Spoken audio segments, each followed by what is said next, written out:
Hello students, welcome to my channel, and today we will discuss the next chapter of chemistry, that is acid, bases and salt. ठीक है, we are going to start this chapter. We are already covered the first chapter, that is electricity. Okay, now see, first of all we will see what we have to discuss in this chapter. Okay, so this is the chapter overview that we have to discuss in this chapter is classification of substances into acid, bases and salt. First of all हमें ये discuss करना है कि हम substance को कैसे classify करेंगे acid, bases and salt में. ठीक है, then properties of acid and bases. Strength of acid and base means strong acid, weak acid, strong base, weak base. ठीक है, we will discuss about that. And measurement of the strength of acidic and basic solution. कोई भी solution आपका कितना acidic है, कितना basic है, on the basis of the pH scale, वो वहाँ पे हम लोग डिस्कस करेंगे. And then role of pH in everyday life, and then at the last very important topic at you can say exam point of view से बहुत ज़्यादा important है, common salt, washing soda, bleaching powder, plaster of Paris and baking soda. इनके preparation method. ठीक है, इनका preparation method पढ़ना, एक केमिकल इक्वेशन पढ़ेंगे हम लोग किस तरह से इसको प्रिपेयर करते हैं, देयर प्रॉपर्टीज एंड यूजेस. ठीक है, सो वैसे तो ओवरऑल सारे ही टॉपिक्स इंपॉर्टेंट है, बट ये टॉपिक बहुत इंपॉर्टेंट हो जाता है, इससे एग्जाम में क्वेश्चंस आते हैं इक्वेशंस पे. ठीक है, ओके, लेट्स स्टार्ट इस इन दिस वीडियो लेसन. ठीक है, in this video lesson we will discuss अब थोड़ा थोड़ा हम लोग डिस्कस करते हैं classification of acid, bases and salts के बारे में. ठीक है, सो क्लासिफिकेशन है तो पहली पॉइंट हमारा यही आएगा कि एसिड्स क्या होते हैं, बेस क्या होता है और सॉल्ट होता क्या है आखिर में. ठीक है, तो मैं पहले आपको बता दूं कि ये सब है क्या, दे आर केमिकल सब्सटेंस. ठीक है, तो जितने भी केमिकल सब्सटेंसेस होते हैं, ठीक है, जितने भी आपके केमिकल सब्सटेंस हैं, इनका जो सोर्स है, ठीक है, दो तरह के सोर्स हैं जहाँ से आपको केमिकल सब्सटेंसेस मिलते हैं. एक सोर्स है आपका मिनरल्स. ठीक है, minerals and rocks. Minerals and rocks से आपको केमिकल सब्सटेंसेस मिलते हैं. Then plants and animals. ठीक है, जितने भी आपको केमिकल सब्सटेंसेस मिल रहे हैं, इनका सोर्स क्या है, minerals and rocks, plants and animals. तो इसके बेसिस पे अगर मैं कहूँ, सो जो सब्सटेंस, जो chemical substance which you are getting from the minerals and rocks, ठीक है, and the chemical substance which you are getting from the plants and animals, अगर हम इसका नाम दें तो जो सब्सटेंस आपको मिनरल्स एंड रॉक्स से मिलते हैं, इनको हम लोग बोलते हैं इनऑर्गेनिक कंपाउंड. क्या बोलते हैं, inorganic compound. And those we are getting from the plants and animals, they are known as organic compounds. ठीक है, समझ में आया कि जितने भी केमिकल सब्सटेंसेस हैं, इनका दो सोर्स है, minerals, rocks and plants and animals. ठीक है, सो जो सब्सटेंस आपको क्या मिनरल्स एंड रॉक्स से मिलता है, they are inorganic compounds, and the compounds which you are getting from the plants and animals, they are known as organic compounds. Clear? Okay, ठीक है. तो अर्लिएस्ट जो साइंटिस्ट ने क्या किया, on the basis of the properties, chemical substances की properties के basis पे उनको क्लासीफाई किया as acid, bases and salt. ठीक है, तो उन्होंने बोला कि द सब्सटेंस विच हैव शार इन टेस्ट, वो सब्सटेंस जो टेस्ट में कैसा हो, शार हो. ठीक है, the substance which is sour in taste is known as acid, उसको हम लोग बोलते हैं एसिड्स. ठीक है, and the substance which is bitter in taste, ठीक है, जो सब्सटेंस टेस्ट में बिटर है, उसको उन्होंने नाम दिया बेसिस. ठीक है, जो सब्सटेंस सार है टेस्ट में, the substance which are sour in taste, they are known as acids, and the substance which are bitter in taste, they are known as bases. ठीक है, ये टेस्ट के बेसिस पे हमने बता दिया. क्लियर? अब देखो सॉल्ट क्या होता है, सिर्फ सिंपल इंट्रोडक्शन वीडियो है तो मैं आपको एक साथ बता दूं. सॉल्ट होगा when acid and base react together. ठीक है, जब acid and bases react करते हैं, so they form salt. We will discuss this ठीक है in the next video about the salt.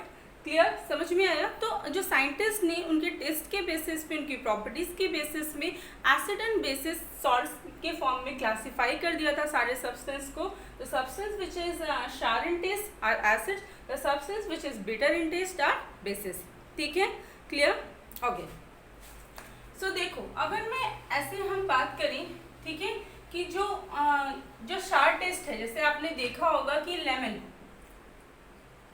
Orange, ठीक है, सो ये सब क्या है, इसमें जो एसिड पाया जाता है लेमन में, ठीक है, और ऑरेंज में जो एसिड पाया जाता है, मतलब जितने भी आप कह सकते हो कि जो साइट्रस फ्रूट्स होते हैं उसमें साइट्रिक एसिड पाया जाता है, ठीक है, क्लियर हो रहा है। तो ये क्या है, ये हमें प्लांट से मिलते हैं, ऑरेंज, लेमन, ये सब हमें प्लांट से मिल रहा है। तो मैंने आपको बोला कि जो सब्सटेंस हमें प्लांट से मिलते हैं उनको हम बोलते हैं ऑर्गेनिक कंपाउंड्स। तो यहाँ पे इसमें जो एसिड पाया जाएगा, जो एसिड आपको प्लांट से मिलेगा, वो एसिड्स होंगे ऑर्गेनिक एसिड्स। सो मीन्स इसमें जो एसिड होगा वो सारे एसिड कैसे होंगे, ऑर्गेनिक। अब ये तो मैंने प्लांट्स की बात कर ली। आपने देखा होगा कि आंट्स स्ट्रिंग में, मतलब जब आपको कोई चींटी, रेड आंट काट लेगी तो वहाँ पे स्वेलिंग हो जाती है। जब चींटी ने काटा आपको तो वहाँ पे स्वेलिंग हो जाती है। क्यों? क्योंकि उसमें होता है फॉर्मिक एसिड, ठीक है, उसमें क्या होता है, formic acid. So the acid which obtained from plants and animals are known as organic acid. जो एसिड्स आपको प्लांट्स एंड एनिमल्स से मिलेंगे वो ऑर्गेनिक एसिड्स हैं। And the acid which we get from minerals and rocks, ठीक है, minerals and rocks से जो आपको एसिड मिल रहा है, they are known as inorganic acids, ठीक है, इनको हम क्या बोलेंगे, इनऑर्गेनिक एसिड्स, ठीक है। ये सोर्स के बेसिस पे मैंने आपको बताया है कि एसिड का सोर्स कहाँ क्या है। एसिड का सोर्स अगर प्लांट्स एंड एनिमल्स हैं so it is organic acids, ठीक है, और अगर उसका सोर्स आपका मिनरल्स एंड रॉक्स हैं, ठीक है, so that is inorganic acids, okay. इनको हम लोग मिनरल एसिड्स भी बोल सकते हैं। इसको हम लोग क्या बोल सकते हैं, mineral acids. And organic acids are also known as natural acids. Natural acids means जो आपको नेचर से मिल रहा है, ठीक है। सो ऑर्गेनिक एसिड्स को हम नेचुरल एसिड भी बोलते हैं। And inorganic acid is also known as mineral acid, ठीक है, क्लियर, ओके। होपफुली इतनी चीजें आपको समझ में आई होगी। अब मैं आपको बता दूं, हमने टेस्ट के बेसिस में डिफाइन किया है, तो आप ऑरेंज को टेस्ट कर सकते हो, लेमन को टेस्ट कर सकते हो, बट वो एसिड्स जो आपको मिनरल्स या रॉक से मिले हैं, जैसे अगर हम H2SO4 सल्फ्यूरिक एसिड की बात करें, HNO3 नाइट्रिक एसिड्स की बात करें, तो ये एसिड्स आप टेस्ट कर नहीं सकते, ठीक है। ये एसिड्स इनऑर्गेनिक है, इनको हम टेस्ट नहीं कर सकते, ठीक है। इवन ऐसे बेसिस ऑल्सो, और वैसे भी ऐसा एडवाइस दिया जाता है कि कोई भी केमिकल सब्सटेंस आप उसको टेस्ट करके मत बताओ, ठीक है। उसको हमें टेस्ट नहीं करना है कि आपको सब एसिड मिला और आपने उसको टेस्ट कर लिया, नहीं। केमिकल सब्सटेंस को कभी ये एडवाइस दिया जाता है कि उसे हम कभी भी टेस्ट नहीं करना है, ठीक है। तो चलो ठीक है, टेस्ट नहीं करते हैं, टेस्ट नहीं कर सकते हैं, तो हम कैसे क्लासीफाई करेंगे। हमें कोई अननोन सब्सटेंस दिया तो हम कैसे बताएंगे कि वो एसिड है कि बेस है, ठीक है। तो उसके लिए यूज होता है इंडिकेटर्स। क्या यूज होते हैं, इंडिकेटर्स। आई होप अभी तक की मेरी बात आपको समझ में आई होगी। हमने सिर्फ सोर्सेस के बेसिस पे, ठीक है, कि एसिड आपको कहाँ से मिल रहा है उसके बेसिस में अभी डिफाइन किया था कि एसिड 2 टाइप्स के होते हैं। ऑर्गेनिक एसिड्स जनरली हमें प्लांट्स वगैरह से मिलते हैं, जो कि आपने देखा आंट स्ट्रिग में पाया जा रहा है, लेमन हो गया, ऑरेंज हो गया, टर्मिन हो गया, ठीक है। तो यहाँ इन सब चीज़ों में जो एसिड है वो कैसा एसिड है, ऑर्गेनिक एसिड। अभी हम एक चार्ट भी ड्रॉ करेंगे जिसमें सारे एसिड्स के नेम पढ़ लेंगे, ठीक है। एंड ये जो एसिड्स हैं, सल्फ्यूरिक एसिड, नाइट्रिक एसिड, ये सारे एसिड जो हम लैब में यूज़ करते हैं, इन एसिड्स को आप कभी भी टेस्ट नहीं कर सकते। इवन एसिड की एक प्रॉपर्टी होती है कि अगर वो आपके कांटेक्ट में आएगा तो वो क्या होगा, उस पर्टिकुलर प्लेस में या उस जगह पे आपको मतलब बर्न होने लगेगा, ठीक है, जलने लगेगा, इरिटेशन होगी, ठीक है। सो ये जो इस टाइप के एसिड्स हैं, इनको हम कैसे फाइंड आउट करेंगे कि या कोई हमें सोल्यूशन मिला कि वो एसिड है कि बेस है, तो उसको डिफाइन करने के लिए वी यूज द इंडिकेटर्स, ठीक है। एज द नेम सजेस्ट कर रहा है ना, indicators means which will indicate something. तो ये जो इंडिकेटर्स हैं वो इंडिकेट करते हैं वेदर जो आपका कंपाउंड है वो एसिडिक है या बेसिक है, वो एसिड है या बेस है, ठीक है, ये इंडिकेट्स कर से। So we can say indicators are the substance, वो सब्सटेंसेस हैं जो आपको इंडिकेट करेंगे या फिर जो आपको बताएंगे कि वो एसिड जो आपका पर्टिकुलर कंपाउंड है दैट इज एसिड और बेस, ठीक है, क्लियर, समझ में आ रहा है। अब इंडिकेटर्स भी कई तरह के होते हैं, ठीक है, इंडिकेटर्स इंडिकेटर्स के भी टाइप होते हैं। इंडिकेटर्स की बात की, इंडिकेटर्स को हम एसिड या तो आप सिंपली इंडिकेटर बोलते हैं या फिर एसिड बेस इंडिकेटर्स बोलते हैं हम लोग इसको, ठीक है, एसिड बेस इंडिकेटर्स जो हमें एसिड और बेस को क्लासिफाई करता है, बताता है, ठीक है। तो इसके भी आपको मैं बता देती हूँ 2 टाइप्स हैं, ठीक है। इंडिकेटर्स के 2 टाइप्स हैं। 2 टाइप्स कौन कौन से हैं? एक इंडिकेटर जो कि मतलब जिसका कलर, ठीक है, indicator which change their colour, ठीक है, एसिड और बेस में जाने पे जो इंडिकेटर अपना कलर चेंज कर देता है, ठीक है, उसे कलर चेंज होने से हमें पता चलता है कि वो एसिड है कि बेस, एक इंडिकेटर वो होता है। सेकेंड एक टाइप का इंडिकेटर होता है जिसका ऑर्डर चेंज हो जाता है, ऑर्डर मीन्स स्मेल, ठीक है। सो उनकी प्रॉपर्टीज के अकॉर्डिंग इंडिकेटर्स भी 2 टाइप्स के हैं, ठीक है। Indicators which change their colour in the acidic and basic medium, and second indicator which change their order in the acidic and basic medium, ठीक है। तो एक कलर के बेसिस पे और एक ऑर्डर के बेसिस पे, ठीक है। तो चलो पहले हम लोग फर्स्ट वाला पढ़ते हैं कि वो कौन से टाइप के इंडिकेटर्स हैं जिनका कलर चेंज हो जाता है जब वो एसिड और बेस में जाते हैं। तो इसमें भी 2 टाइप्स हो जाएगा। आप बोलोगे कि मैम हर चीज़ में 2 टाइप्स बता रहे हैं। एक्चुअली मैं ट्राई कर रही हूँ कि चीज़ें आपको थोड़ा सा रिलेट करते हुए पढ़ो तो आपको क्लियर हो जाए, ठीक है। बहुत ज़्यादा इंडिकेटर्स डिटेल में नहीं आता है, बट एग्जाम में ये जरूर कुछ इंडिकेटर्स के तो नाम भी आते हैं कि हाँ ये, जैसे एक बहुत ही फेमस नेम है ऑल्फैक्टरी इंडिकेटर्स।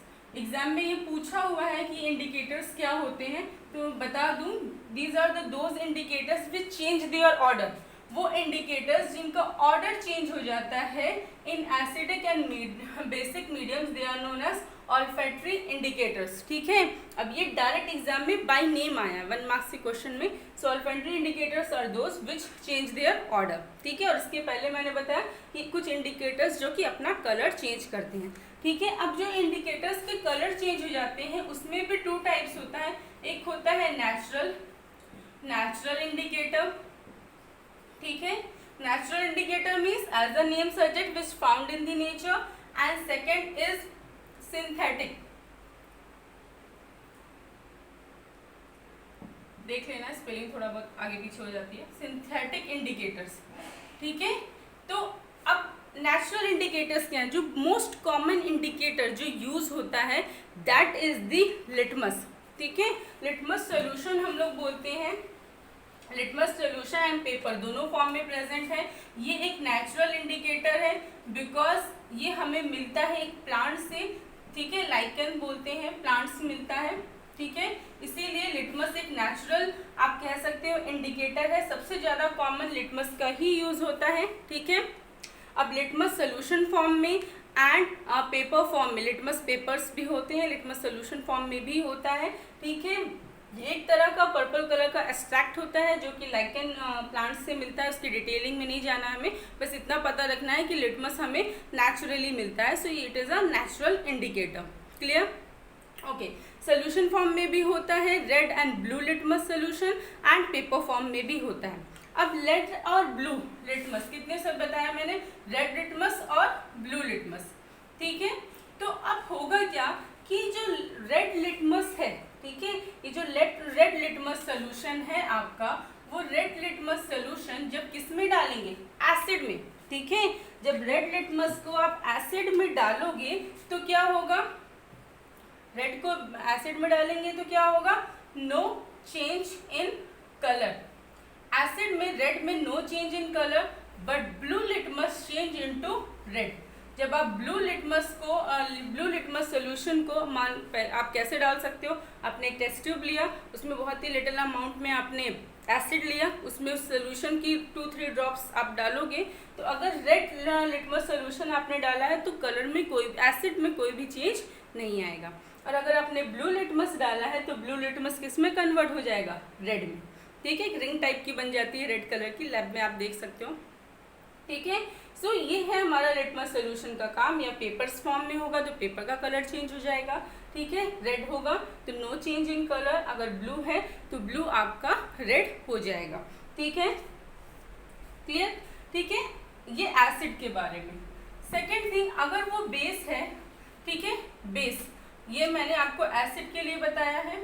अगर बेस होगा तो बेस के केस में जो आपका रेड होगा, red litmus solution, it turns into blue. Red litmus solution blue turn हो जाएगा एंड ब्लू को अगर आप यूज करेंगे so no change in colour, colour में कोई भी चेंज नहीं आएगा, no change in colour. In base red litmus solution turns into blue and blue no change in colour.